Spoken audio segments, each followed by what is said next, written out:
નમસ્કાર, મંતવ્ય ન્યૂઝમાં આપનું સ્વાગત છે। ઇન્ડિયા એટ 9 સાથે હું છું હિનલ। આજે 13મી મેના રોજ દેશભરમાં ચોથા તબક્કાનું મતદાન પૂર્ણ થયું। દેશના 10 રાજ્યોની 96 બેઠકો ઉપર મતદાન થયું। અત્યાર સુધી દેશની 283 બેઠકો ઉપર મતદાન થઈ ચૂક્યું છે, જેમાં આંધ્રપ્રદેશમાં 454, બિહારમાં 55, જમ્મુ કાશ્મીરમાં 24, ઝારખંડમાં 45, મધ્યપ્રદેશમાં 74, મહારાષ્ટ્રમાં 298, ઓડિશામાં 37, તેલંગાણામાં 525, ઉત્તર પ્રદેશમાં 130 અને પશ્ચિમ બંગાળમાં 75 ઉમેદવારોનો સમાવેશ થાય છે। તેમજ આજે વહેલી સવારથી જ મોટી સંખ્યામાં મતદારો મતદાન કરી રહ્યા હતા। આજે કુલ 1717 ઉમેદવારોનું ભાવિ ઈવીએમમાં કેદ થયું છે।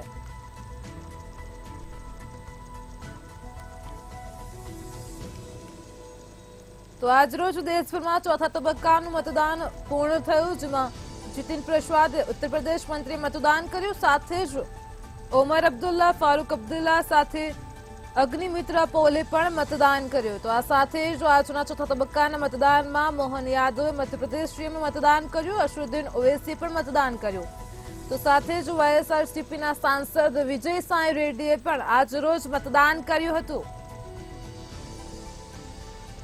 તો દેશની 96 બેઠક પર આજે મતદાન પૂર્ણ થયું છે। ચોથા તબક્કાનું મતદાન પૂર્ણ થયું છે।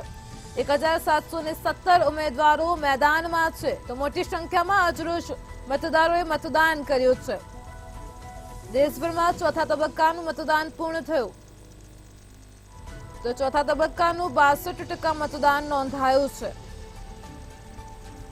દેશની 96 બેઠકો પર આજે મતદાન થયું છે। તો ચોથા તબક્કામાં 1717 ઉમેદવારો મેદાનમાં છે।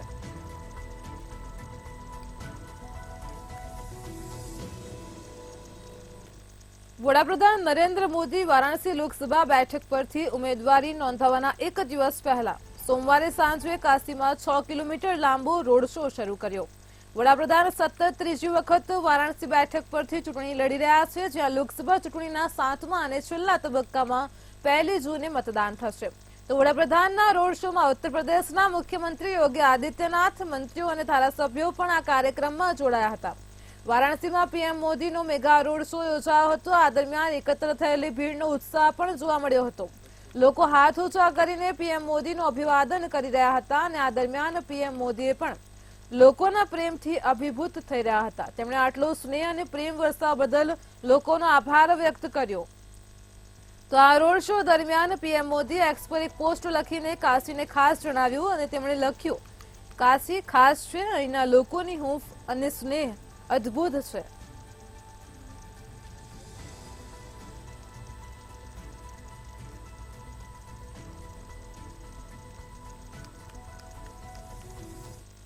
વડાપ્રધાન નરેન્દ્ર મોદીએ આજે બિહારના મુઝફ્ફરપુરમાં ચૂંટણી રેલીને સંબોધી હતી।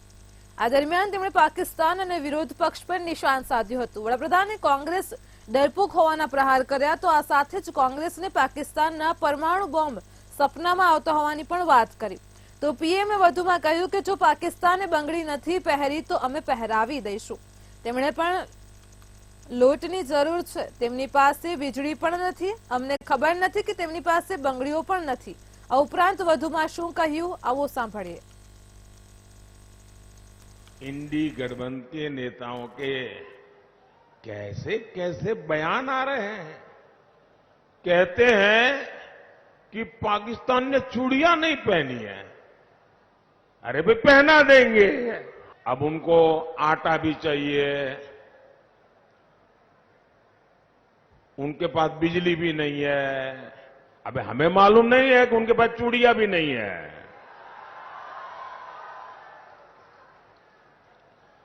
कोई मुंबई हमले में पाकिस्तान को क्लीन चिट दे रहा है, कोई सर्जिकल और एयर स्ट्राइक पर सवाल उठा रहा है। ये लेफ्ट वाले तो भारत के परमाणु हथियारों को ही खत्म करना चाहते हैं। ऐसा लगता है जैसे इंडी गठबंधन वालों ने भारत के खिलाफ ही किसी से सुपारी ले ली है। પીએમ મોદીના બિહાર પ્રવાસનો આજે બીજો દિવસ છે અને ત્યારે આજે પીએમ મોદી પટના શહેરમાં આવેલા તખ્ત શ્રી હરમંદિર સાહિબ ગુરુદ્વારા પહોંચ્યા. અહીં પીએમએ ગુરુદ્વારામાં દર્શનની સાથે સાથે અરદાસ કાર્યક્રમમાં પણ ભાગ લીધો.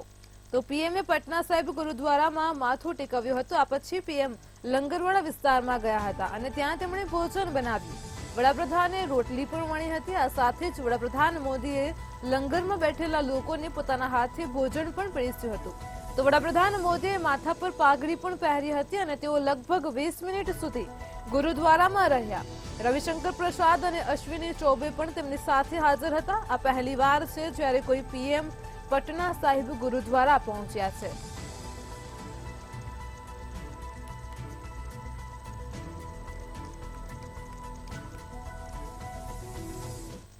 વડાપ્રધાન નરેન્દ્ર મોદી 14 મેના રોજ વારાણસીથી ત્રીજી વખત ઉમેદવારી પત્ર ભરશે.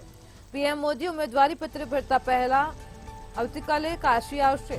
આવતીકાલે વારાણસીમાં પીએમ મોદી 6 કિલોમીટરનો ભવ્ય રોડ શો કરશે, જેના માટે વારાણસીમાં સંપૂર્ણ તૈયારીઓ કરવામાં આવી છે. મોદીના રોડ શોમાં ફ્લાવર શાવર માટે 5000 કિલોથી વધુ ગુલાબનો ઓર્ડર આપવામાં આવ્યો છે. આ સિવાય બીજેપી દ્વારા ભવ્ય રોડ શો કરવામાં આવશે અને જે રીતે ભાજપે યુપીમાં 80માંથી 80 બેઠકો જીતવાનો દાવો કર્યો છે અને તેમાં આ રોડ શો મહત્વનો ભાગ ભજવશે. તો નોમિનેશન પહેલા પીએમ મોદી સવારે અશ્વી ઘાટે જશે અને લગભગ 10 વાગે કાલ ભૈરવ મંદિરના દર્શન કરશે. આ પછી નોમિનેશન પહેલા લગભગ 11:15 વાગે એનડીએ નેતાઓ સાથે બેઠક થશે અને 11:40 નામાંકન કરવામાં આવશે.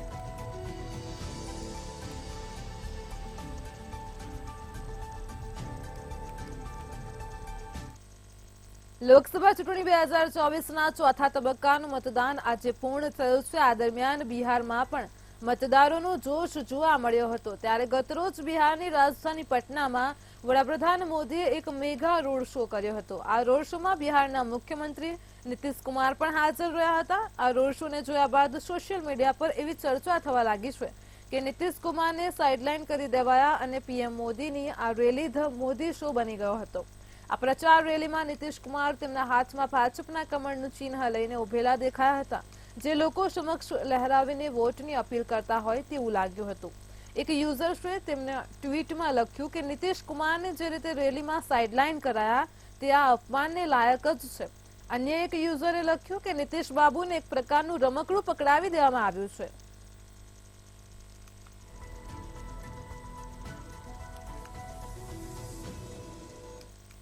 લોકસભા ચૂંટણીના ચોથા તબક્કા દરમિયાન હૈદરાબાદથી ભાજપના ફાયર બ્રાન્ડ ઉમેદવાર માધવી લતાનો એક વિડીયો વાયરલ થઈ રહ્યો હતો. આ વિડીયોમાં જોઈ શકાય છે કે તે બુરખો પહેરીને મુસ્લિમ મહિલાને પોતાનો ચહેરો બતાવવા માટે કહે છે અને જેથી વોટર આઈડી કાર્ડ પર છપાયેલા ફોટો સાથે તેને મેચ કરી શકાય.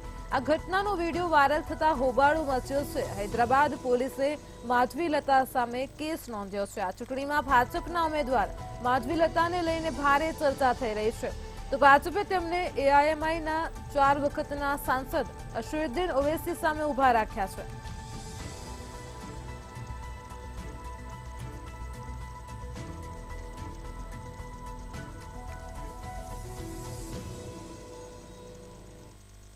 ચોથા તબક્કામાં આજે 10 રાજ્યો અને કેન્દ્ર શાસિત પ્રદેશોની 96 લોકસભા બેઠક પર મતદાન પૂર્ણ થયું છે.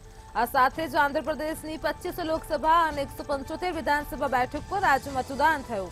તો વાયએસ જગનમોહન રેડ્ડીની આગેવાની હેઠળની વાયએસઆર કોંગ્રેસ પાર્ટીની સરકાર એન ચંદ્રબાબુ નાયડુના નેતૃત્વમાં ભાજપ અને તેલુગુ દેશમ પાર્ટીના ગઠબંધનનો સામનો કરી રહી છે. ત્યારે આજે મધ્યપ્રદેશના એક ધારાસભ્યનો એક મતદાનને થપ્પડ મારતો વિડીયો સામે આવ્યો છે. આ ઘટના ગુંટુર જિલ્લાના એક મતદાન મથક પર બની હતી. જોકે લડાઈ શરૂ થાય તે પહેલા શું થયું તે સ્પષ્ટ નથી, પરંતુ મતદાર પર ધારાસભ્યના હુમલાની સોશિયલ મીડિયા પર આકરી ટીકા થઈ રહી છે.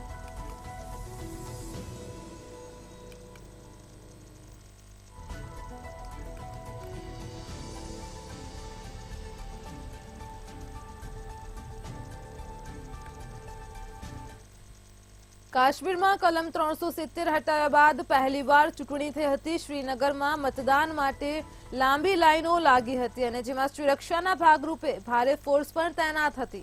વાદળછાયું આકાશ હોવા છતાં શ્રીનગર શહેરના જૂના શહેર વિસ્તાર સહિત પુલવામા, કંગન, ગાંદરબલ, બડગામ અને પંપોર વિસ્તારોમાં મોટી સંખ્યામાં મતદારોની લાઈન લાગેલી હતી. 1987 પછી કાશ્મીરમાં આ પહેલી ચૂંટણી થઈ અને જ્યારે અલગતાવાદીઓએ ચૂંટણી બહિષ્કાર કર્યો નથી. આ ઉપરાંત શ્રીનગરના જૂના શહેર વિસ્તારમાં પણ મતદારો કોઈ પણ ડર વિના મતદાન કરવા માટે આવ્યા હતા. અધિકારીઓએ લોકોને ભયમુક્ત મતદાનનું વાતાવરણ પૂરું પાડવા માટે સુરક્ષા વ્યવસ્થા મજબૂત કરી હતી.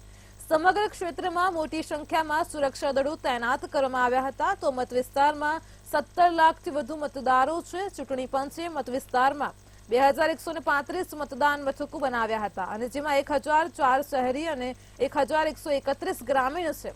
તો આ મત વિસ્તારમાં 24 ઉમેદવારો મેદાનમાં હતા. જોકે મુખ્ય સ્પર્ધા નેશનલ કોન્ફરન્સના સૈયદ રૂહલ્લા મેહદી, પીપલ્સ ડેમોક્રેટિક પાર્ટીના વહીદ ઉર રહેમાન પારા, જમ્મુ અને કાશ્મીરના અપની પાર્ટીના મોહમ્મદ અશરફ મીર વચ્ચે હતી.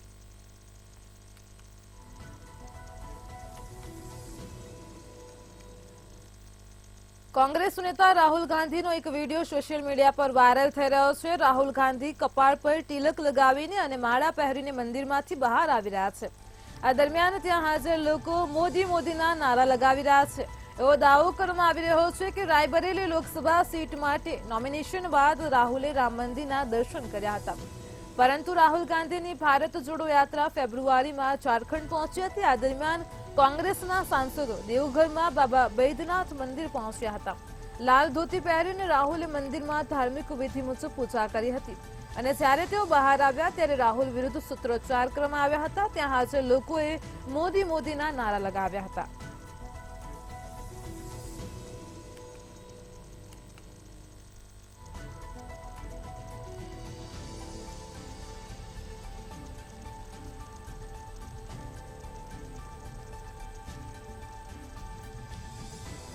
તો રાહુલનો આજે વિડીયો વાયરલ થયો છે. રામ મંદિરના દર્શન કર્યા હોય તેવો વિડીયો, જેમાં રાહુલને જોઈને લોકોએ મોદી મોદીના નારા લગાવ્યા. આ વિડીયો જોઈ શકો છો ટીવી સ્ક્રીન પર. રાહુલનો આ વિડીયો ખૂબ જ સોશિયલ મીડિયામાં વાયરલ થયો છે. આ વિડીયો રામ મંદિરનો નથી, વિડીયો બાબા બૈદ્યનાથ મંદિરનો હોવાનું સામે આવ્યું છે. જે દરમિયાન લોકોએ મોદી મોદીના નારા લગાવ્યા છે. રાહુલ ગાંધીનો વિડીયો સોશિયલ મીડિયામાં ખૂબ જ વાયરલ થયો છે, જેમાં તેમણે કપાળ પર તિલક કર્યું હોય તેવું જોઈ શકાય છે. રાહુલને જોઈને લોકોએ મોદી મોદીના નારા લગાવ્યા હતા. તો રામ મંદિરના દર્શન કર્યા હોય તેવો વિડીયો વાયરલ થયો છે. પરંતુ આ વિડીયો રામ મંદિરનો નથી, આ વિડીયો દેવઘરના બાબા બૈદ્યનાથ મંદિરનો છે.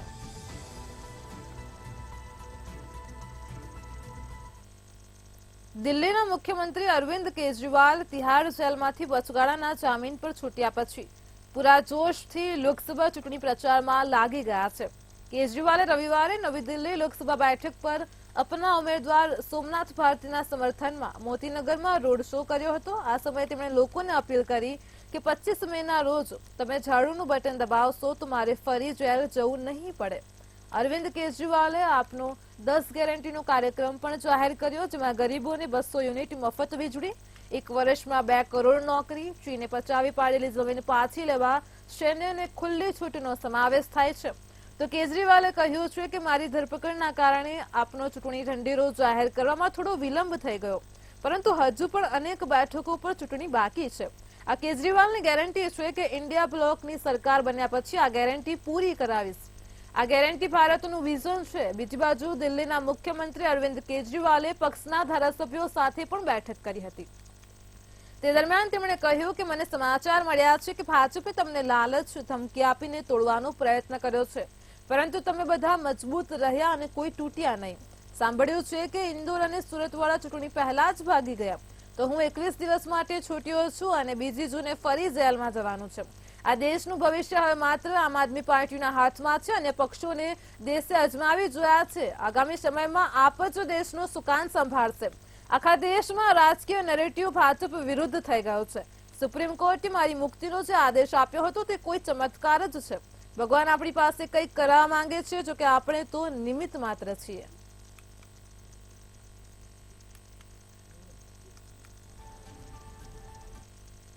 દેશમાં કેટલીક જગ્યાએ આતંકવાદી હુમલાનો ભય વધી રહ્યો છે. જયપુરમાં એરપોર્ટ પછી હવે સ્કૂલોને બોમ્બથી ઉડાવી દેવાની ધમકી આપવામાં આવી છે. તો આ પહેલા દિલ્હી અને અમદાવાદમાં પણ સ્કૂલોને બોમ્બથી ઉડાવી દેવાની ધમકી આપવામાં આવી હતી. જયપુરની 4 સ્કૂલોને બોમ્બથી ઉડાવી દેવાની ધમકી મળી છે. ઈમેલ દ્વારા મળેલી ધમકી બાદ પોલીસ દોડતી થઈ છે. પોલીસે જણાવ્યું છે કે વિદ્યાર્થી અને સ્કૂલના સ્ટાફને સ્કૂલની બહાર કાઢીને બોમ્બ ડિસ્પોઝલ સ્ક્વોડ અને ડોગ સાથે પોલીસ ટીમ દ્વારા તપાસ હાથ ધરવામાં આવી છે.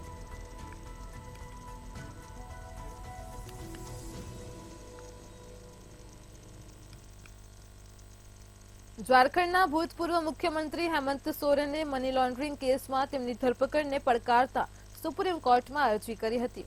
અરજી પર સુનાવણી કરતી વખતે કોર્ટે સરકાર અને તપાસ એજન્સી એન્ફોર્સમેન્ટ ડિરેક્ટોરેટને નોટિસ પાઠવી છે. આ અરજી પર આગામી સુનાવણી 17મી મેના રોજ હાથ ધરવામાં આવશે. આ સાથે જ હેમંત સોરેને કેજરીવાલને વચગાળાના જામીન પર મુક્ત કરવા વિનંતી કરી છે અને જેથી જામીન મળવાના આધારે જ તેમની પાર્ટીના ઉમેદવારોની તરફેણમાં પ્રચાર કરવા માટે કેજરીવાલને મુક્ત કરવામાં આવે. તો સોરેનના વકીલ કપિલ સિબ્બલે કોર્ટમાં કહ્યું કે આ અરજી પર જલ્દી સુનાવણી થવી જોઈએ. જો ચૂંટણી પૂર્ણ થઈ ગયા બાદ સુનાવણી થશે તો અરજીનો કોઈ અર્થ રહેશે નહીં.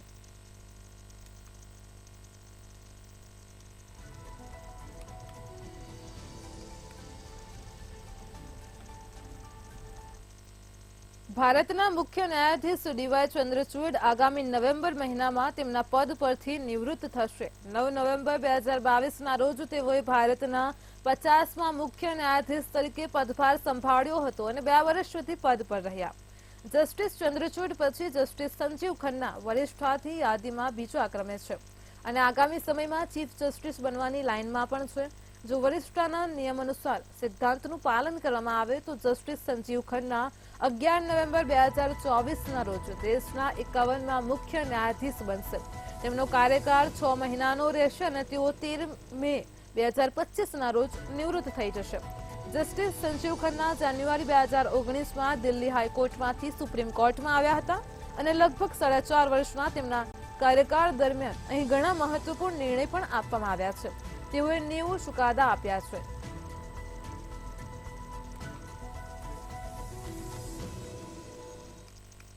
દેશની રાજધાની દિલ્હી, યુપી ઉપરાંત ઉત્તર ભારતમાં હવામાનમાં પલટો આવવાનો છે. જોકે હવામાન વિભાગની આગાહી અનુસાર દિલ્હીમાં વાવાઝોડા સાથે વરસાદ પડી શકે છે તો વળી પંજાબ, હરિયાણા, પશ્ચિમ ઉત્તર પ્રદેશ, દિલ્હી અને રાજસ્થાનમાં છૂટાછવાયા વરસાદ અને ગાજવીજ સાથે વરસાદની શક્યતા છે. રાષ્ટ્રીય રાજધાની દિલ્હી સહિત સમગ્ર ઉત્તર ભારતમાં આકરી ગરમીનો કહેર યથાવત છે.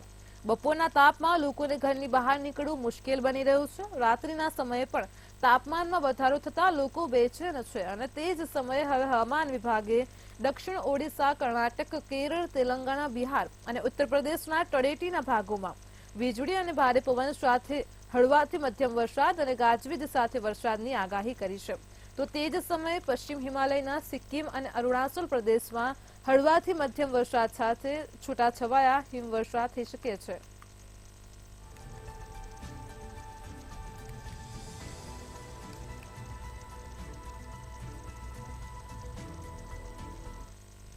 મુંબઈ હવામાન વિભાગે હજુ તો કમોસમી વરસાદની આગાહી કરી છે અને ત્યારે મુંબઈમાં વરસાદ પણ વરસવા લાગ્યો છે.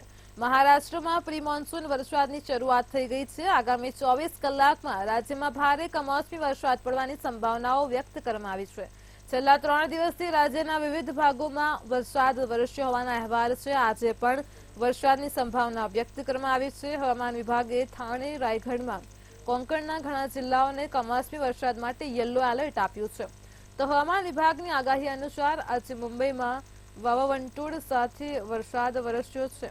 શહેરમાં ભારે પવન, કાળા વાદળો અને ધૂળની ડમરીઓ બાદ વાતાવરણ બદલાઈ ગયું છે. હજુ કલાક પહેલા જ તડકો હતો અને અચાનક વાતાવરણમાં પલટો આવતા અંધેરી અને પરેલ સહિતના વિસ્તારોમાં વરસાદ વરસી રહ્યો છે.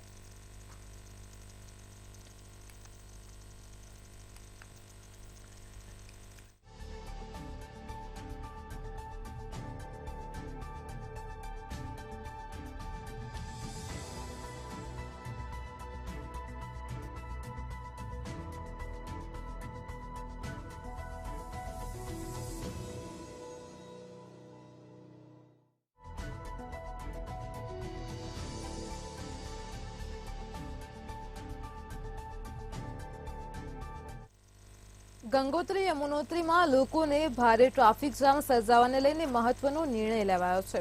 આ વર્ષે ચારધામ યાત્રાએ જઈ રહેલા યાત્રિકોની મોટી સંખ્યાને કારણે તંત્ર દ્વારા ગંગોત્રી યમુનોત્રી માટે ઓફલાઈન રજીસ્ટ્રેશન કેટલાક દિવસ માટે સ્થગિત કરાયું છે અને જેથી કરીને આ બંને યાત્રાધામ ખાતે ઉમટેલા યાત્રિકોની સંખ્યાને નિયંત્રિત કરી શકાય.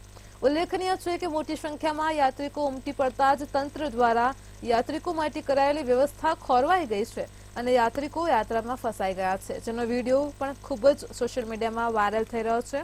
આ સાથે જ યાત્રાધામના માર્ગ ઉપર એકાએક ટ્રાફિક વધી જતા વાહનોની પણ લાંબી કતારોના દ્રશ્યો સામે આવ્યા છે. તો ભારે ટ્રાફિકના કારણે યાત્રિકોને ભારે હાલાકી ભોગવવી પડી રહી છે. ત્યારે ગંગોત્રી અને યમુનોત્રીની યાત્રા માટે ઓફલાઈન રજીસ્ટ્રેશન આગામી 13મી મે સુધી બંધ કરી દેવામાં આવ્યું છે. જે લોકોએ અત્યાર સુધીમાં ઓનલાઈન રજીસ્ટ્રેશન કરાવ્યું હશે તે જ યાત્રિકોને ગંગોત્રી અને યમુનોત્રીની યાત્રા કરવા મળશે. હરિદ્વારથી ઓફલાઈન રજીસ્ટ્રેશન કરાવીને યાત્રા કરવા ઈચ્છતા યાત્રિકો 13મી મે સુધી આ બંને ધામના દર્શને નહીં જઈ શકે.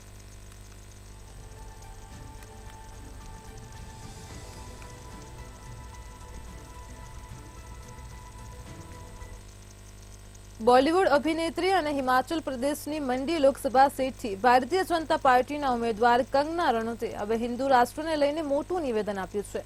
કુલ્લુમાં ચૂંટણી પ્રચાર દરમિયાન કંગનાએ કહ્યું હતું કે જ્યારે 1947માં ધર્મના આધારે પાકિસ્તાનની રચના કરવામાં આવી હતી તો ત્યારે જ ભારતને હિન્દુ રાષ્ટ્ર કેમ જાહેર કરવામાં આવ્યું ન હતું. તેમજ કંગનાએ કહ્યું કે આપણા વડાપ્રધાન મોદી યુગ પુરુષ છે. આપણા પૂર્વજોએ મુગલોની ગુલામી, અંગ્રેજોની ગુલામી અને પછી કોંગ્રેસનું કુશાસન જોયું છે, પરંતુ આપણને સાચી આઝાદી વર્ષ 2014માં મળી હતી. વિચારવાની સ્વતંત્રતા, સનાતનની સ્વતંત્રતા, પોતાનો ધર્મ પાળવાની સ્વતંત્રતા, આ દેશને હિન્દુ રાષ્ટ્ર બનાવવાની સ્વતંત્રતા પણ હવે જ મળી. તો જ્યારે 1947માં તમે ધર્મના આધારે પાકિસ્તાનને ઇસ્લામિક રાષ્ટ્ર બનાવ્યું તો પછી તમે ભારતને હિન્દુ રાષ્ટ્ર કેમ ન બનાવ્યું? અમે તેને હિન્દુ રાષ્ટ્ર બનાવીશું.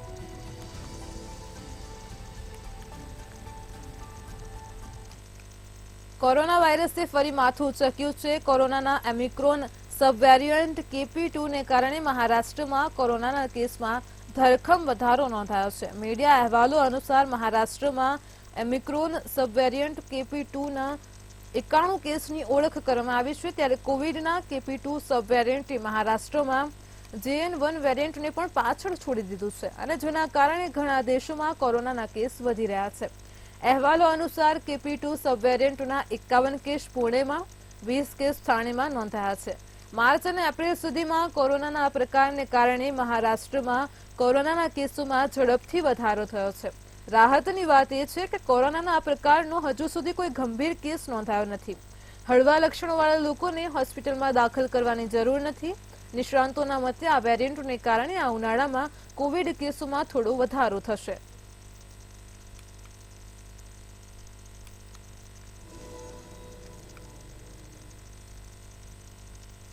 અફઘાનિસ્તાનના બગલાન પ્રાંતમાં ભારે વરસાદને કારણે સ્થિતિ ખરાબ થઈ ગઈ છે. વરસાદ અને પૂરને કારણે 300થી વધુ લોકોના મોત થયા છે.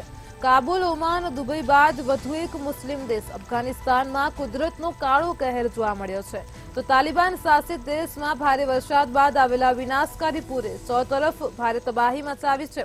ઉત્તરી પ્રાંત બાગલાનમાં પૂરના કારણે 1000થી વધારે મકાનો ધ્વસ્ત થઈ ગયા. તો અનેક વિસ્તારોમાં ફ્લેશ ફ્લડના કારણે લોકોના મકાનોમાં મળ અને કાળોનું સામ્રાજ્ય પણ જોવા મળી રહ્યું છે. તો કુદરતના કહેર સામે અત્યાર સુધી 300થી વધારે લોકોના મોત થયા છે, તો અનેક લોકો લાપતા થયા છે.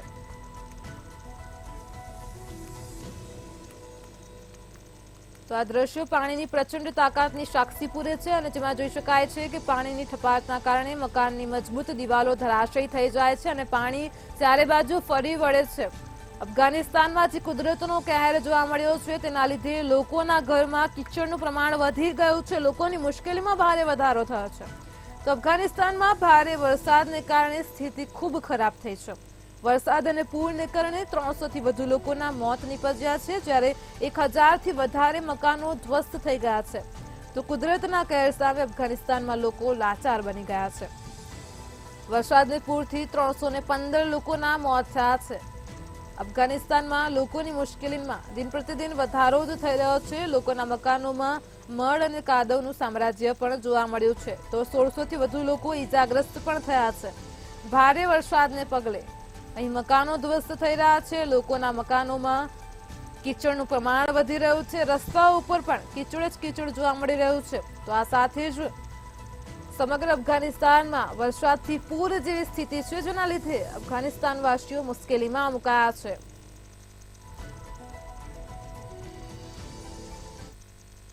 ઇન્ડિયા એટ 9 માં હાલ આટલું જ. વધુ સમાચાર માટે જોડાયેલા રહો મંતવ્ય ન્યૂઝ સાથે. નમસ્કાર.